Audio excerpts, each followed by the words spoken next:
Hey folks, welcome to another Triple T Thursday. For those just joining us, that's tools, tips, and talk, where we'll discuss info for the knife maker. So we're going to continue our beginner series. We're getting close to having it finished. Our knife here, the next steps we're going to do a maker's mark, we're going to acid etch it, and we're going to start to put the handle on it. So let's get busy. Alright, so we're going to start today with electro etching my maker's mark on the blade. So I actually have a laser and I've switched away from this process, but for those of you that don't have a laser, and they're pretty expensive, about 1,600 bucks, I have the X-Tool F1. I have a video on that. I'll put a link up in the corner if you want to bypass this and be able to do it with a laser. But I'll show you how to electro etch. So first off, you're going to need some stencils. You can make stencils with like a Cricut stencil cutter. They don't work as well. These are professional stencils from IMG Electromark. A whole sheet of these is about, I think, 60 bucks or something like that. They have a mesh in the center. They're made specifically for electro etching, so they do work much better. And they last forever.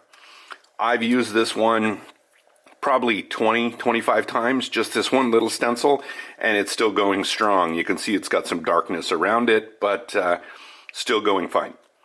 So we need our stencils. We need some salt water. This is just about a half teaspoon of table salt, just melted in some tap water, just enough tap water to melt all the salt. You need some kind of DC power source. I am using a battery charger, and this is an old style battery charger. The new ones have a smart cutoff so that if it detects a short, it just won't power anything. So it's got a disconnect. This is an old style, it'll just feed power to it. So you may not be able to get a battery charger. If you do, make sure you get an old one that doesn't have that feature. I'm using a cotton ball, and we're going to secure our stencil. So first thing, you should clean the blade with acetone. Make sure that you're going to get a nice etch. I like to put tape all around the stencil. Just going to place it here. I like to put, sometimes you can fit the stencil up here in the ricasso. This one's pretty big, so it's going to go right here on the blade. So I like to tape all the edges, and I'll talk about why. Because I like to be able to check it so that I can just lift one side of the tape, check the depth of the etch, and then tape it back down if I need to. The nice thing about these stencils, as opposed to the Cricut stencils, they'll actually stick to the steel after you dab it a few times and really keeps it in place. So now that we've got that, I've got the positive lead, this is important, the positive lead attached to the knife, and the negative lead is what I'm going to put my cotton ball. So, and there's many ways to do this, but I like to just bunch up the cotton ball so that I've got a little pad there. Have some extra paper towel handy because you're going to need to dab off the excess. You don't want this really wet when you're using it. So now that I'm holding these separate, I notice I have a metal countertop. So I've insulated it with a paper towel here just so that I don't have contact where I don't want it. Now I'm going to plug it in. I've got this set at 10 amps. Okay, so it's on. And now I'm just going to get the lead wet. And you need to make sure that even the inside is wet in here. And it's touching the metal of the lead.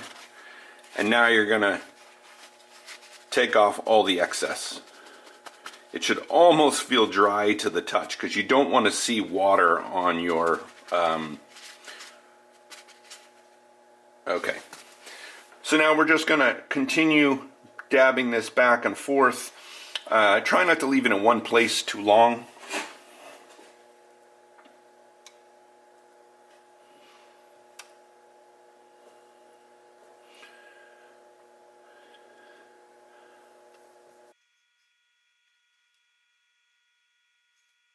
This takes usually about 30 to 45 seconds, depending on how deep you want the etch. So that's probably got it enough. I'm going to unplug this so I don't accidentally shock myself.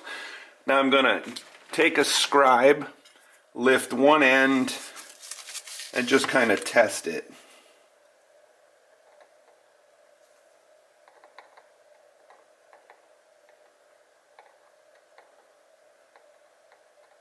Yeah, I think that's good enough.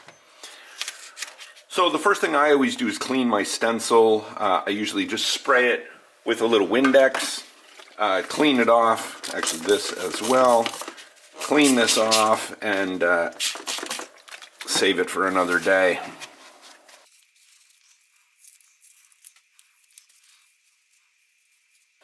So there, that stencil is good as new, ready to use again. So there it is. You're always going to see a little bit of schmutz around it. I'm just going to hit it with some sandpaper and take that out, and you'll see what it really looks like. And there it is after being sanded. Looks really good. It's got some good depth to it. Optionally, what you can do is switch the leads so that you put your cotton ball on the positive lead and you attach the negative here and go over it again. That will actually darken it instead of just doing depth. I don't do that on mine because I have a lot of open spaces, and if you sand it afterwards, like you will on most knives, it just takes away that center part, and I actually like it to be a little translucent, especially if I'm doing Damascus and it's not so black and in your face. Alright, so now let's go on to the acid etch. Now we're going to talk about acid etching the blade. And the reason we're going to do this is because we want a stone-washed finish on this blade. It'll give it kind of a granite-like finish, which looks really cool. And you don't have to hand sand it as much. So first, one thing about that, we're going to be acid etching it, okay, stone washing it, and then we're going to be putting handles on it. And we've put regular pins, regular holes for pins. So that means after we've acid etched it and the handles on, we're going to be grinding the spine of the knife, and that's going to leave the spine silver. And that's fine. That's just an effect I want on this particular knife. If you didn't want that, and people ask this all the time, how do I acid etch and have that finish all around the spine and still put my handles on? And that's where Gulso bolts are a really great thing. They're little bolts, I'll show you in the corner here, that you can bolt on your scales, finish them, then take them off because they're removable, and then acid etch the blade. We're not going to do it on this particular blade, so I just want the silver finish on the outside anyway. Okay, so for etching, we're going to be using gator piss. My buddy Coy Baker from Baker Forge and Tool, they're the guys that make this stuff. I've recently been really turned on to this stuff. I used it on my recent Bowie knife build that I just did. I'm just really happy with it. I think the first time I tried it, I just probably didn't follow the instructions correctly. But I retried it again, and I'm really happy with the results. So we're going to use this, particularly because it gives you really black blacks.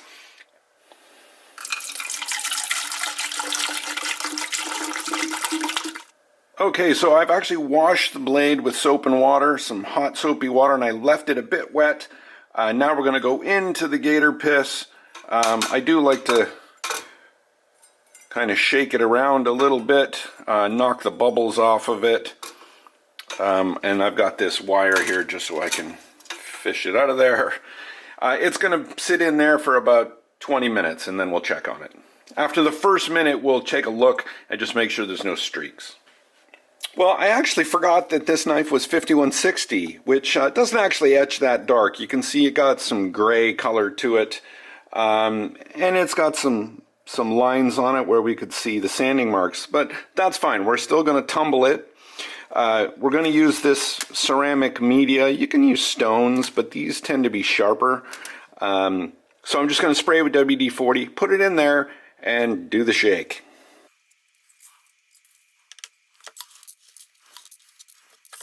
So here we go.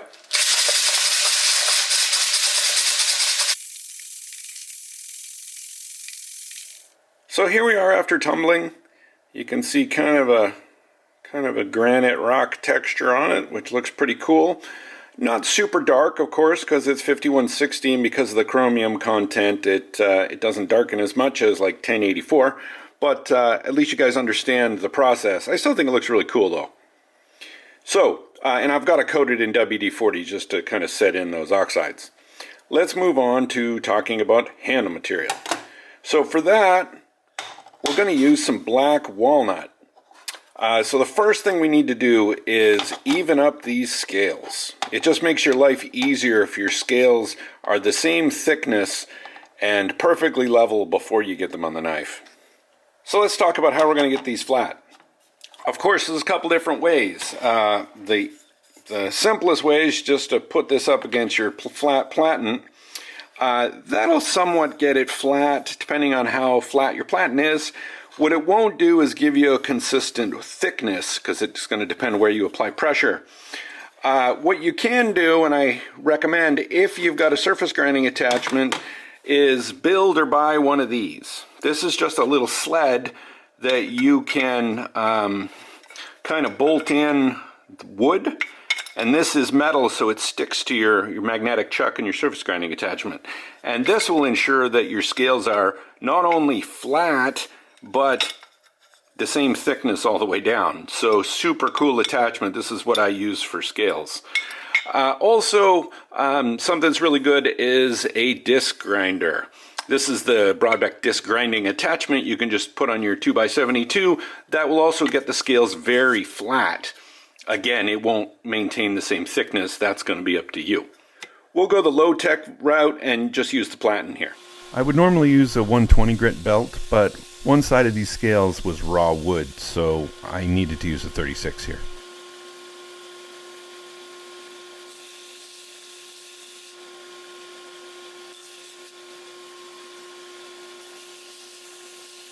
So here are our scales, all evened out and sanded. One thing you want to do with scales like this is make sure they're bookended, meaning that when you slice the slab or when you get the scales, keep them in the same orientation so you see the grain across the top, because then you're going to put your knife in the middle, and aesthetically it just flows better over the top of the knife. So now we're just going to keep them in that orientation, and a lot of times I'll label the outsides so I know what's left, right. Then we're going to take our knife, put it over top, and make sure there's lots of room for our handle. So these scales are really big, so we're going to be trimming them down here. Then I'm going to get some clamps, and I'm going to clamp it. I really like these can't twist clamps. They're just super useful. There's links to them down in my Amazon store. You can also pick them up from Maritime Knife Supply. So I'm also going to take a sacrificial piece of wood as a backer so that when we drill through our holes, if you don't do this, you can actually blow, the drill bit could blow through the wood. So this way it's drilling into another piece of wood and you have a nice clean hole on the other side. So now we're just going to clamp this and then go over to the drill press and drill through our holes. So I've got it all clamped up. Now what I like to do before I do anything is to just trace around it.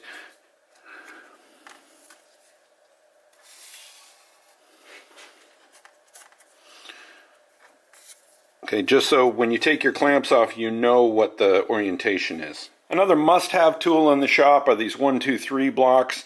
They're just machined. They're 1 inch by 2 inches by 3 inches, but they're machined, so they're guaranteed to be flat, and they're great for putting things onto to make sure they're flat. You'll find endless uses for these. Again, links down in the description to the Amazon store. So now we're just going to drill through these pinholes until we see the white wood from this part. When you're drilling holes like this, don't try to go all the way through in one shot. You got to come up and evacuate the chips.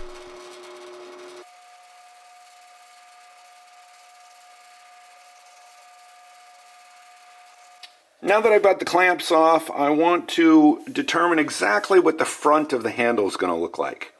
So for this one, I'm going to have it go to about here. And I like it when the front of the handle is rounded a little bit, or at least some curve on it. So we're going to do something like this. Okay, if we look, so it's going to be about there. So your options for pins are, obviously you could just go with straight metal. This is copper, this is brass, this is just soft, mild steel. The only reason I caution, especially beginners, away from these is when you sand the blade, sometimes, since this won't move as fast as the wood, you'll get a big dome over where the pin is. I will talk about that when we go to the sanding the handle and tell you how to prevent that. But to prevent it altogether, I'm also just a big fan of it, is G10 pins. And because this is black walnut, I'm going to be using black G10 pins. They also come in different colors. And it can be kind of cool if you match the pins. If you put a liner, a G10 liner inside your scales, you can match those up and it looks kind of cool. We're not going to be using a liner on this build, so black pins it is. Okay, I've got my pins cut. Next problem is, inevitably your pins will not fit in your holes, even though they're supposed to be the same size. Don't try, at least my recommendation, don't try to widen these holes or use a reamer. It's just, don't bother. The easiest thing is to take one of these pins, take your pins, put them in your drill, and take some 400 grit sandpaper and just spin them and take a little bit off of them until you feel that they fit nicely in the holes.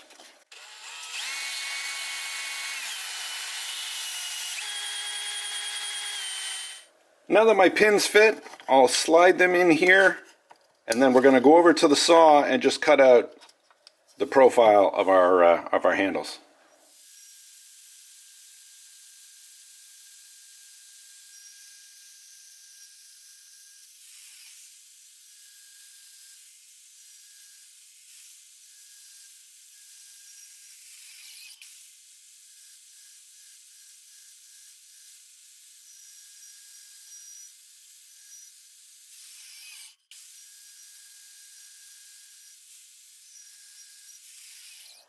This is where a lot of knife makers make a mistake. They're so excited about their knife handles and they want to rush to the next step, and they forget about doing the front of the handle because you're not going to be able to get at this when it's glued up. So don't rush to the glue up. You got to finish the front of the handle.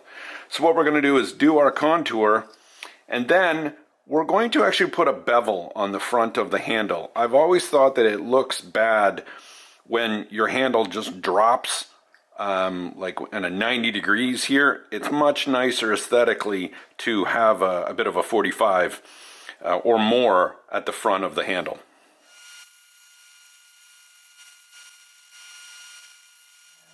Putting in the bevel at the front, there's a bunch of different ways to do this. I'm a big fan because I have a broadback grinder. I have the broadback tilting rest, which I can just set at any angle.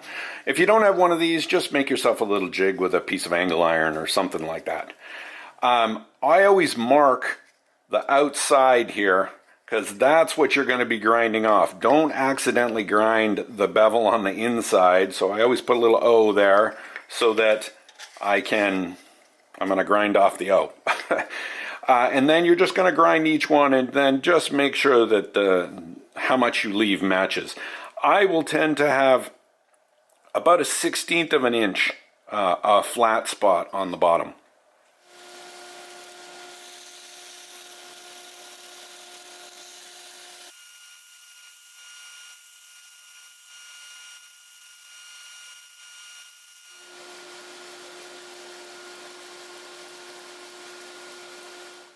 Now I've replaced the pins, I've put it in a vise, and now I'm going to sand the front part of this and this top part up to 1,000 grit.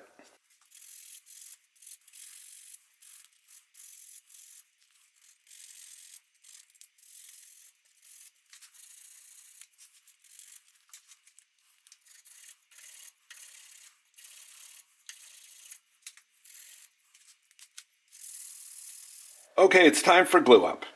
I've got my scales on nice and clean to make sure there's no dust on them. I've cleaned the blade with acetone to get any WD-40 or grease or whatever off them. Got everything set up. I like to have everything set up in front of me before I mix any epoxy.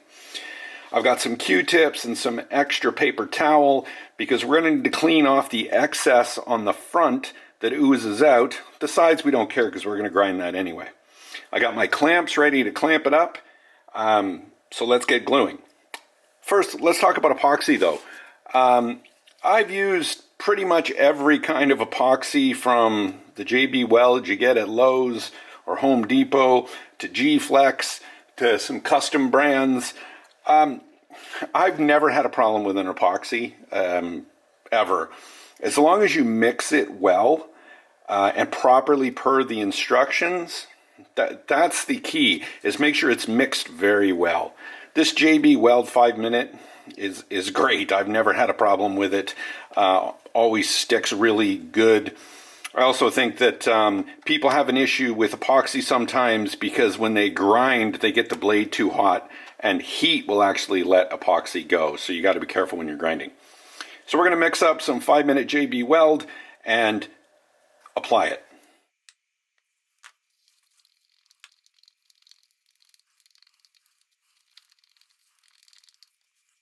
First thing I like to do is kind of butter it on the scales, at least the bottom scale first. And your epoxy layer doesn't have to be too thick. You're actually better off if it's not super thick. I'm just going to put a glob in the center here where the well is on the blade.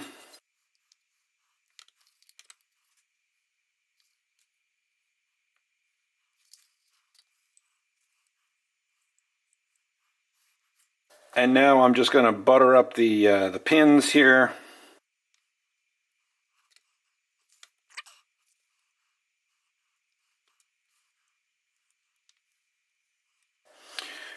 So now I like to take a bit of epoxy and make sure that this junction in the pin is covered with epoxy. Because if there is any kind of gap there, you want to make sure there's epoxy filling it. And then you can do that on both sides. Usually the side you push it in has a whole bunch of excess. Now we'll apply our clamps. Make sure you get a clamp that's close to the front because there's a pretty big gap here, so you want to make sure you get that as close to the front as you can make it.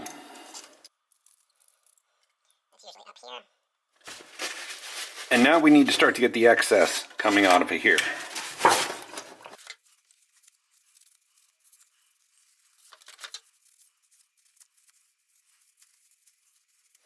And this is where Q-tips are really nice because you can get right in there. Also make sure you kind of got to look and make sure as the knife shines a little bit, you don't have any epoxy up here. And then lastly, up here on the wood, just clean that off. Make sure there's no epoxy up here.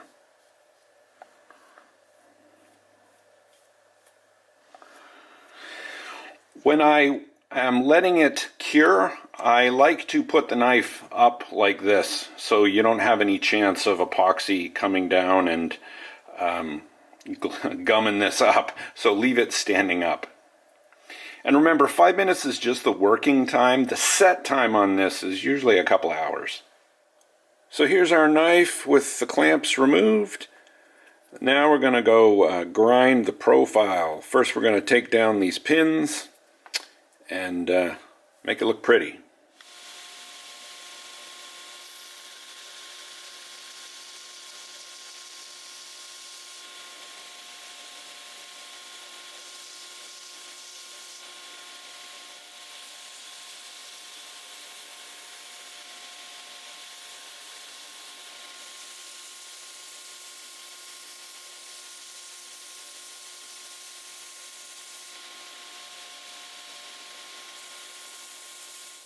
So after about 10 minutes on the grinder, we've got our profile all nice and done. You'll notice that I've cleaned up all of the little dents that we had before. It looks really, if I can focus here, there you go. So it's nice, clean steel. We did the top edge, our little clip at the front, and all of this. So now we need to actually shape the handle. And for that, we're going to use what I think is about the easiest foolproof method. For this part, we're going to be using a router table. And I know you're going to say not everybody has a router table, but honestly, go get one. These are about 150, 160 bucks. It just makes doing knife handles, at least the simple ones that aren't Coke bottle or fancy contours, extremely easy to do. I've got a bit on here which is called a thumbnail bit. I'll put a link down in the video descriptions for this. It's not just a radius bit, it's a little different shape and it just looks really nice on these handles.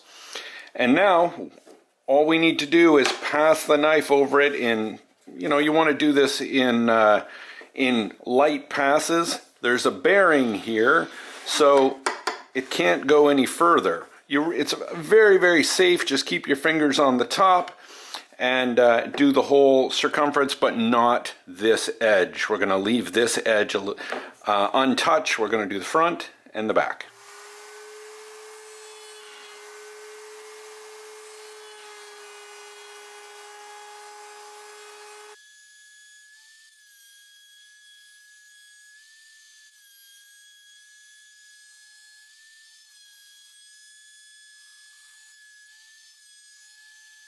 And there's our handle all shaped. You'll notice there's just a little bit here because I have the bit set a little high, but that's on purpose because I want a little bit of a flat spot just to rest on when I'm going. And now I'm just going to go to the grinder and just take that off. It's just a 30-second or something like that, so it comes off really easy.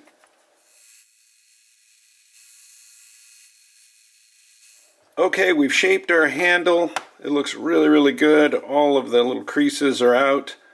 I also went, because I forgot earlier to tell you guys about the sharpening notch here. This just makes it easier to sharpen the knife because you don't have to worry about where this plunge goes up, which is really hard to sharpen. I cheated and I did this on the mill because of course this blade is hardened. Normally you would do this with like a chainsaw file before you harden the blade. And one little note, when you do these, the end of it really should end at the plunge line. I've seen people do it where they put the apex at the plunge line. It's really weird looking, in my opinion. It looks better if it's in front of the plunge line, but to each their own, I guess. All right, that's going to be it for today's video. We're going to do some final sanding on this handle, and we're going to sharpen it next time. Thanks, folks. See you on the next one.